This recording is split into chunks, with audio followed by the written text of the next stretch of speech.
ಶಿವಮೊಗ್ಗ ಸುಪ್ರಸಿದ್ಧ ಕೋಟೆ ಶ್ರೀ ಮಾರಿಕಾಂಬೆ ದೇವಿಗೆ ಸ್ವರ್ಣಮುಖವಾಡ ರಜತ ದ್ವಾರವನ್ನು ವಿಶೇಷ ಪೂಜೆ ಸಲ್ಲಿಸುವ ಮೂಲಕ ಹೊರನಾಡು ಅನ್ನಪೂರ್ಣೇಶ್ವರಿ ದೇವಸ್ಥಾನದ ಧರ್ಮದರ್ಶಿಗಳಾದ ಡಾಕ್ಟರ್ ಬಿ ಭೀಮೇಶ್ವರ್ ಸಮರ್ಪಿಸಿದರು. ಇಂದು ಬೆಳಗ್ಗಿನಿಂದಲೇ ದೇವಸ್ಥಾನದಲ್ಲಿ ಹಬ್ಬದ ವಾತಾವರಣ ಸೃಷ್ಟಿಯಾಗಿತ್ತು. ಡಾಕ್ಟರ್ ಬಿ ಭೀಮೇಶ್ವರ್ ಅವರ ನೇತೃತ್ವದಲ್ಲಿ ವಿಶೇಷ ಪೂಜೆಗಳು ನೆರವೇರಿದವು. ಗಣಪತಿ ಪೂಜೆ, ಪುಣ್ಯಾಹವಾಚನ, ನೂರಾರು ಮಹಿಳೆಯರಿಂದ ಸಾಮೂಹಿಕ ಲಲಿತ ಹೋಮಗಳನ್ನು ಹಮ್ಮಿಕೊಳ್ಳಲಾಗಿತ್ತು. ಸಮಿತಿ ಅಧ್ಯಕ್ಷರಾದ ಕೆ ಮರಿಯಪ್ಪ ಹಾಗೂ ಕಾರ್ಯದರ್ಶಿಗಳಾದ ಕ್ರಾಂತಿದೀಪ ಮಂಜುನಾಥ್ ಹಾಗೂ ಸಮಿತಿಯ ಎಲ್ಲ ಪದಾಧಿಕಾರಿಗಳ ಸಮ್ಮುಖದಲ್ಲಿ ತಾಯಿಗೆ ಸ್ವರ್ಣಮುಖ ಕವಚ ಹಾಗೂ ಗರ್ಭಗುಡಿಗೆ ರಜತ ದ್ವಾರವನ್ನು ಸಮರ್ಪಿಸಲಾಯಿತು.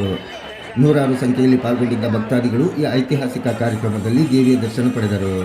ಬಂದಂತಹ ಭಕ್ತಾದಿಗಳಿಗೆ ಸಮಿತಿಯ ವತಿಯಿಂದ ಪ್ರಸಾದ ವಿತರಣೆಯನ್ನು ಮಾಡಲಾಯಿತು.